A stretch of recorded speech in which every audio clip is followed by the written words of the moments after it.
এক দর্জি ও তার কাঁচির গল্প। এক শহরে খুব নামকরা একজন দর্জি ছিলেন। তিনি তার নিখুঁত কাজের জন্য পরিচিত ছিলেন। তার দোকানে একজন তরুণ শিষ্য কাজ শিখতে আসে। তরুণটি লক্ষ্য করল, দর্জি যখন কাপড় কাটেন তখন দামি ও ধারালো কাঁচিটি ব্যবহার করার পর কাজ শেষে সেটি তার পায়ের কাছে মেঝেতে রেখে দেন। কিন্তু যখন তিনি ছোট একটি ছুরি দিয়ে সেলাইয়ের কাজ শেষ করেন, তখন সেই সাধারণ ছুরিটি খুব যত্ন করে তার টুপি বা মাথার ওপর গেঁজে রাখেন। কৌতূহল সামলাতে না পেরে শিষ্যটি একদিন জিজ্ঞেস করল, ওস্তাদ, আপনি দামি কাঁচিটাকে মেঝেতে ফেলে রাখছেন আর সামান্য একটা ছুরিকে মাথার ওপর এত সম্মান দিচ্ছেন কেন? দর্জি মুচকি হেসে বললেন, বাবা, কাঁচিটির কাজ হলো বড় একটা থান কাপড়কে কেটে টুকরো টুকরো করে আলাদা করে ফেলা। অর্থাৎ তার কাজ হলো বিচ্ছেদ ঘটানো। অন্যদিকে এই ছোট্ট ছুরিটির কাজ হলো সেই আলাদা হওয়া টুকরোগুলোকে এক করে জুড়ে দেওয়া। অর্থাৎ এর কাজ হলো মিলন ঘটানো। যে বিচ্ছেদ ঘটায় তার স্থান নিচে, আর যে জুড়ে দেয় বা সৃষ্টি করে তার স্থান সবসময় ওপরে। গল্পের শিক্ষা। আমাদের জীবনেও সফলতা কেবল বড় কিছু অর্জনের নাম নয়।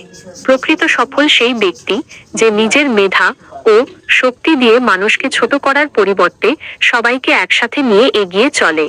অহংকার মানুষকে নিচে নামায়, আর বিনয় ও সেবার মানসিকতা মানুষকে শিখরে পৌঁছে দেয়। যে যখন তার শিষ্যকে এই গভীর সত্যটি বুঝিয়ে বললেন, তখন শিষ্যটি কিছুক্ষণ চুপ হয়ে রইল। দর্জি তখন তাকে আরো একটি গুরুত্বপূর্ণ কথা যোগ করলেন, পরিশ্রমের ধারাবাহিকতা। দর্জি বললেন, লক্ষ্য করো, আমি যখন বড় কাঁচি দিয়ে কাপড় কাটি তখন এক নিমিষেই অনেকখানি কেটে যায়। অর্থাৎ ধ্বংস বা বিচ্ছেদ ঘটাতে সময় খুব কম লাগে। কিন্তু যখন আমি সেই কাপড়গুলোকে ছুরি সুতো দিয়ে সেলাই করি তখন আমাকে খুব ধৈর্য ধরে প্রতিটা ফোঁড় দিতে হয়। সফলতাও ঠিক তেমনই। তুমি তোমার রাগের মাথায় বা ভুলের কারণে এক নিমেষেই নিজের তৈরি করা ক্যারিয়ার বা সম্পর্ক নষ্ট করে ফেলতে পারো। কিন্তু সফলতার ইমারত গড়তে হয় এই ছোট্ট ছুঁইয়ের ফোঁড়ের মতো, ধীরে ধীরে এবং ধৈর্য ধরে। গল্পের দ্বিতীয় শিক্ষা। ধ্বংস করা সহজ, নির্মাণ করা কঠিন। বড় কোনো অর্জনের জন্য জাদুকরি কোনো শর্টকাট নেই। প্রতিদিনের ছোট ছোট চেষ্টাই একদিন বড় সাফল্যে রূপ নেয়। ধৈর্য ও সহনশীলতা। কাজ শুরু করা সহজ, কিন্তু সেটাকে শেষ পর্যন্ত নিখুঁতভাবে ফুটিয়ে তোলার জন্য প্রচণ্ড ধৈর্যের প্রয়োজন। সফলতার পথে আরও কিছু মূলমন্ত্র।